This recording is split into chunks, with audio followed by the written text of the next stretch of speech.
Hi, my name is Tim Pryor of Nash Academy of Kentucky for About.com. Today we're going to demonstrate how to properly brush a dog out safely.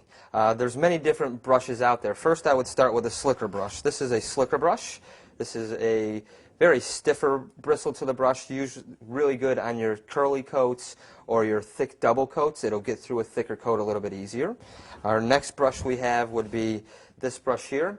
Bristles are a little bit softer for your older dogs, a little bit more fragile of skin problems. So the main thing with brushing, you need to definitely keep an eye on the skin because we don't want to cause brush burn. So your fragile dogs would like to use more of a softer bristle. This is our third brush. It's a little bit smaller of a brush than the first two. This one can be used for more of your smaller, shorter breeds, for their legs, their ears. It's a little bit more delicate of a brush, so it's used on a little bit more of a smaller breed. Along with the brushes, I would always have a comb. This is a medium coarse comb with a little bit of spacing in between the teeth here. This is just to double check yourself to make sure the dog's brushed out all the way.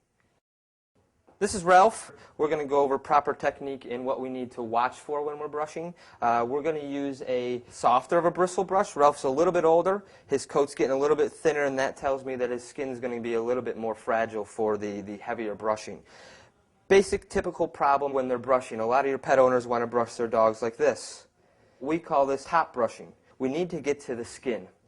So we need to do a technique called line brushing. So what we need to do is take our left hand and pull the coat up this way so we can begin to see the skin here. And then what we do is what's underneath this hand, we'll take our brush and we'll gently brush out from what's underneath our hand.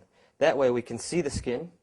We'll know we're getting all the way to the dog's skin and getting the coat brushed out from the bottom. And like I said a moment ago, our typical pet owner wants to go over the dog like this. And then when we take a comb afterwards, the comb gets stuck in it. So what we need to do is, once again, lift up with our left hand, create a line to where we can see the skin here, and brush everything out from underneath our hand this way. And then once we get an area brushed out, we need to take our comb and just double check what we've done so far.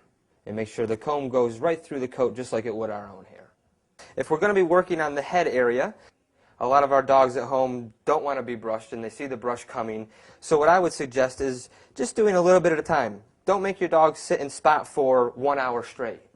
Make fun out of it. Make it positive. So what we're doing now is we're brushing over the ear. I can also line brush as we were doing on the body underneath the neck area and brush this out here. And we'll brush out the dog this way. Once again, line brushing so we can see the skin in here, and just making sure we're getting to the coat all the way to the skin, because that's where our problem starts. A lot of the times if we don't get to the skin, we get matted situations, and we also get skin problems.